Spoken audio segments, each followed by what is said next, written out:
टाळ्या वाजवत नाही म्हणजे अगदी मंत्रमुग्ध होऊन बघतायत की काय करताय ते कुठल्या गाण्यावरती असं बरोबर नाही. छान ना.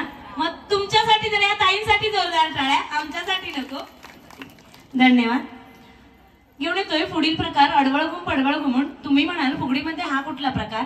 ओ सासूबाईंनी साध्या बरसदारातून भाज्या आणायला सांगितल्या तर किती कारणे सांगतो. पायाला चिखलच लागेल, काटेच टोचतील, बरोबर ना. मग आरटीओचे नियम कोण ऐकतंय बरं. पण आमच्या सया हेच नियम समजावून सांगतील तुम्हाला या प्रकारातून. चला पाहूया. घेऊन येतोय अडवळ घुम पडवळ घुम. अडवळ घुम पडवळ घुम अडवळ घुम पडवळ घुम. पडवळाच्या वेलीवर पाय कसा देऊ ग पाय कसा देऊ. नाकाच्या पणीवर दिवा कसा लावू ग दिवा कसा लावू.